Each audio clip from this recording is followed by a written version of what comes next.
Le livre des Proverbes chapitre 30. Parole d'Agur, fils de Jaquet. Sentence prononcée par cet homme pour Itiel et pour Ucal. Certes, je suis plus stupide que personne, et je n'ai pas l'intelligence d'un homme. Je n'ai pas appris la sagesse, et je ne connais pas la science des saints. Qui est monté aux cieux, et qui en est descendu? Qui a recueilli le vent dans ses mains? Qui a serré les eaux dans son vêtement? Qui a fait paraître les extrémités de la terre? Quel est son nom, et quel est le nom de son fils? Le sais-tu? Toute parole de Dieu est éprouvée. Il est un bouclier pour ceux qui cherchent en lui un refuge. N'ajoute rien à ces paroles, de peur qu'ils ne te reprennent et que tu ne sois trouvé menteur.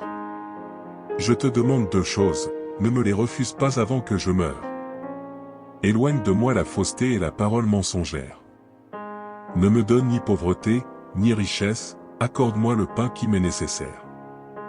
De peur que, dans l'abondance, je ne te renie et ne dise, qui est l'Éternel?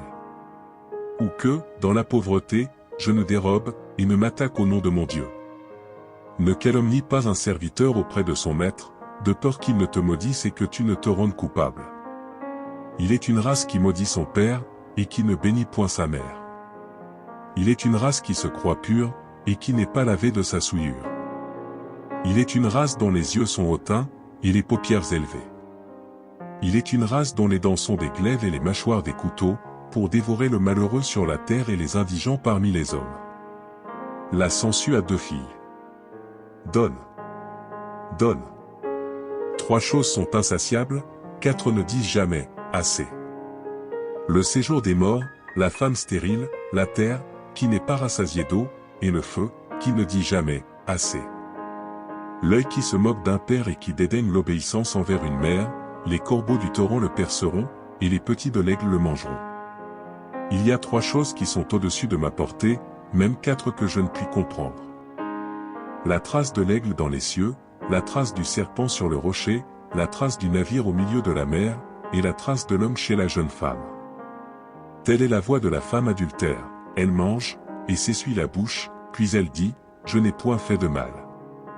Trois choses font trembler la terre, et il en est quatre qu'elle ne peut supporter. Un esclave qui vient à régner, un insensé qui est rassasié de pain, une femme dédaignée qui se marie, et une servante qui hérite de sa maîtresse. Il y a sur la terre quatre animaux petits, et cependant des plus sages. Les fourmis, peuple sans force, préparent en été leur nourriture. Les damans, peuple sans puissance, placent leur demeure dans les rochers. Les sauterelles n'ont point de roi, et elles sortent toutes par division. Le lézard saisit avec les mains, et se trouve dans les palais des rois. Il y en a trois qui ont une belle allure, et quatre qui ont une belle démarche. Le lion, le héros des animaux, ne reculant devant qui que ce soit. Le cheval tout équipé, ou le bouc, et le roi à qui personne ne résiste. Si l'orgueil te pousse à des actes de folie, et si tu as de mauvaises pensées, mets la main sur la bouche. Car la pression du lait produit de la crème, la pression du nez produit du sang, et la pression de la colère produit des querelles.